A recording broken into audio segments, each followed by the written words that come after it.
Olá, seja muito bem-vindo, seja muito bem-vindo. Eu sou Israel Cavalcante, esse é o meu canal. Hoje eu quero bater um papinho com você sobre uma coisa bem íntima, bem particular. Mas hoje a gente vai precisar para dar uma passadinha naquele filme Homem-Aranha 3, você lembra qual é? É um clássico. Mas antes de a gente começar, eu quero pedir para você deixar o like para poder ajudar esse vídeo a alcançar o maior número de pessoas possível.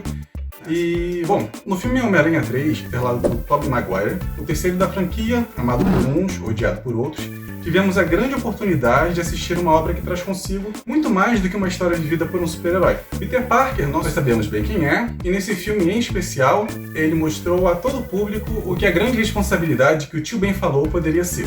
Com grandes poderes, vem grandes responsabilidades.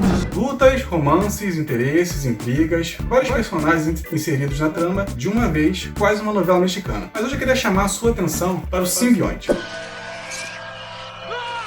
Durante todo o filme, vemos a construção do que seria o simbionte, com as suas características, que no filme não são muitas, frente ao que o personagem era nos quadrinhos, mas eram suficientes para a gente engajar na história.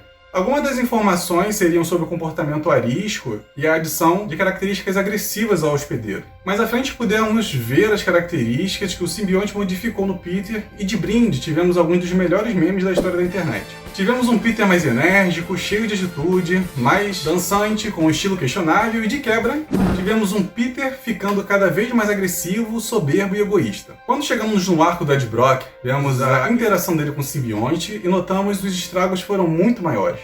Em momento nenhum tivemos um Ed regulativo, sedutor, estiloso. Tudo que o filme relata é um Ed mais agressivo, dominado pela sua própria inveja, rancor e mais disposto a se entregar aos seus desejos mais obscuros. E observe, ele era hospedeiro do mesmo organismo que infectou o Cabeça de Teia. Agora eu queria dar uma pausinha no relato do filme e chamar sua atenção para uma questão do nosso cotidiano. Não muito diferente do simbionte, em nossa vida temos alguns pecados que modificam o nosso estado original, quase que da mesma forma que o simbionte. E quando me refiro ao estado original, falo do que Deus pensou para cada um de nós originalmente, que destoa bastante do que somos hoje, mesmo com nossos esforços em tentar melhorar. Essa modificação causada pelo pecado reage com a nossa história, nossa estrutura, conhecimentos, fraquezas, com o meio onde estamos inseridos e causa um resultado que, ainda que seja um pecado, tem características muito próprias que resultam da combinação de todos esses fatores, o que acaba dando a este ato uma espécie de identidade, já que ninguém o cometeria como nós. E nesse sentido, um dos maiores problemas com relação aos nossos pecados mora na ideia de que a gente, não satisfeito em pecar, adquirimos a ciência do nosso pecado e escolhemos não mudar. Sim, e não finge que você não escolhe porque nós escolhemos. No sentido que, se sabemos o que pode ser feito para mudar um hábito e não fazemos, nós estamos sim escolhendo manter aquele comportamento. E essa escolha que fazemos poderia afetar só a nossa vida. Nosso pecadinho querido poderia afetar apenas a nós mesmos, mas não é bem assim. E seguindo esse raciocínio, que não somos os únicos afetados por nossos pecados, hoje a gente tem vários movimentos que nos incitam a viver da forma que acharmos por bem, e o ponto forte desses movimentos é que nós não temos responsabilidade nenhuma com o outro, e nem tampouco com o exemplo que em tese estaríamos dando para ele. Mas a verdade é que é muito difícil sustentar qualquer coisa nesse sentido, visto que nem todo mundo teria ou terá a maturidade necessária para resistir a minha ou a sua influência.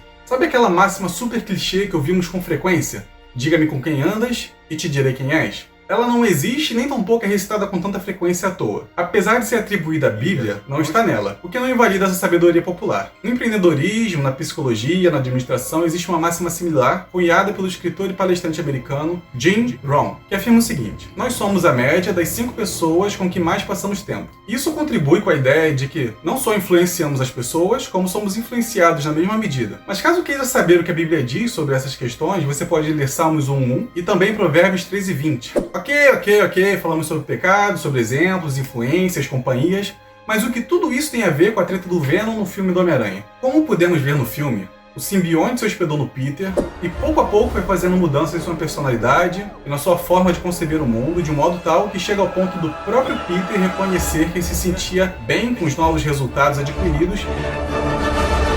Isso é bom demais. Ele passa a desenvolver até uma relação de dependência com o traje que ganhou depois de se tornar hospedeiro. Nosso pecado, da mesma forma, entra em nossa vida e nos tornamos conscientes dele e tiramos proveito do que ele pode nos oferecer. E antes que notemos, essa relação com ele torna-se tão forte que chegamos a declarar dependência dele. Uma vez que essa dependência é reconhecida, declaramos que não podemos mudar o nosso vocabulário, por exemplo, porque nos tornamos dependentes dele. E não mudamos nossas formas de agir e nossas atitudes pelo mesmo motivo. Tudo isso porque, afinal, já estamos pecando há tempo demais e parece que é difícil separar uma coisa da outra.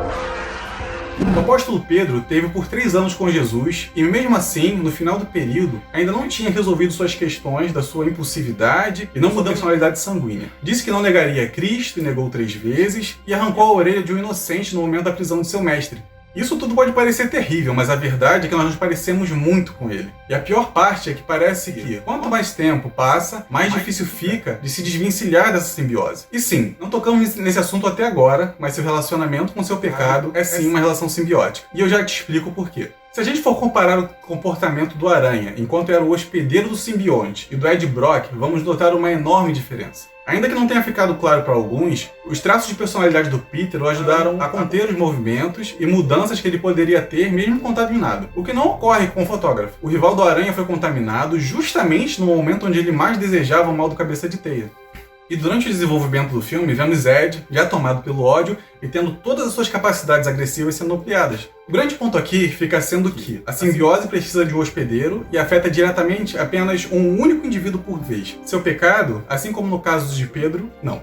Você pode não notar, mas seu pecado também tem uma relação simbiótica com você. Ele precisa de um hospedeiro para realizar 2 tarefas que podem acontecer de forma simultânea ou não. A primeira tarefa é afetar pessoas indiretamente com o fruto das suas ações, como no caso do auxiliar do sacerdote que teve a orelha cortada por Pedro. A segunda tarefa, diferentemente da simbiose, o seu pecado precisa arranjar outros hospedeiros para se instalar, mas sem necessariamente deixar você, como um vírus que se alastra e se multiplica. Tudo isso por meio do seu exemplo e da sua influência. Nesse ponto, você pode tentar se afastar dessa responsabilidade, como tratamos no início do vídeo, mas a verdade é que todos nós somos um referencial para algo, e isso é imutável, e diante de Deus essa verdade fica ainda mais consistente. O que se pode mudar é que tipo de referencial nós escolhemos nos tornar. O apóstolo Paulo, por exemplo, escolheu se parecer com Cristo e foi referência para sua e muitas outras gerações. Mas e nós? Quem temos escolhido ser? Mais do que isso, será que seu pecado é como o simbionte do filme? Se for, será que o próximo hospedeiro vai ser como Ed e vai apresentar características ainda mais intensas que as suas por falta de estrutura? Ou será que os resultados serão similares aos seus? Sei que essa análise pode parecer distante, ser um exemplo mais claro, mas será que você nunca conheceu alguém que passou a beber por influência e achou na bebida um abismo onde conseguiu entrar com as próprias pernas, mas nunca conseguiu sair sem ajuda? Podemos citar outros exemplos semelhantes à bebida, como o cigarro e outras drogas, mas podemos falar ainda de coisas que tendem a passar mais despercebidas, como a nossa agressividade, orgulho, vaidade, soberba, vocabulário chulo. Todas elas têm o mesmo potencial simbiótico, ainda que você não queira admitir. E tudo bem você não querer admitir, porque se você admitir, você vai precisar se esforçar para mudar, não é verdade? Então vamos fingir que está tudo bem assim. Todo esse nosso bate-papo foi pensado pra gente refletir sobre os pecados simbiontes que cada um de nós traz consigo. Podemos não saber exatamente como ele chegou à nossa vida, mas desfrutamos até hoje de todas as vantagens, se é que podemos chamar assim, que esses pecados nos proporcionam. A gente precisa se esforçar para entender a gravidade dessas ações que escolhemos sustentar e cultivar por tanto tempo. Até quando a gente vai fingir que somos as únicas vítimas do nosso pecado? Até quando vamos fingir que o nosso pecado, o nosso mau exemplo, não torna o meio que vivemos pior? Vamos mesmo continuar fingindo que não afastamos pessoas de Cristo? Vamos mesmo continuar fingindo que não tornamos a igreja, enquanto corpo, mais frágil e mais debilitada em função das nossas atitudes? E note, não tem relação nenhuma com o tempo da lei, mas sim com as atitudes de nossa parte que têm afastado cada vez mais as pessoas da possibilidade de conhecerem a graça de Deus e até da possibilidade de permanecer nela. E olha, eu sei muito bem que a salvação é individual, mas a gente precisa se esforçar para lembrar de que as nossas atitudes podem sim tornar a vida das pessoas mais difíceis com Cristo. Então a gente precisa ser responsável. Vamos refletir um pouco mais sobre o nosso pecado simbionte? Bom, para você que ficou até o final, fica aqui uma última dica. Se você é daqueles que acha que isso tudo é difícil demais e já se muniu das suas desculpas para continuar com o seu pecado, o Homem-Aranha, mesmo com tudo que o simbionte proporcionou a ele, em algum momento se viu sozinho e cansado de toda aquela situação e, depois de entender que tudo tinha relação com aquele organismo, decide se livrar dele. Foi necessário luta e muito esforço para fazer isso acontecer. E a melhor parte é que quando ele conseguiu se livrar, ele adquiriu uma estratégia que seria útil para livrar outra pessoa no futuro a sair do mesmo buraco. Então note, é uma questão de tempo até você sentir o mesmo pelo seu pecado e querer se livrar dele. A minha dica é, não espere. Bom, se você não é inscrito no meu canal, inscreva-se. Meu nome é Israel Cavalcante e eu te espero no próximo vídeo. Tchau!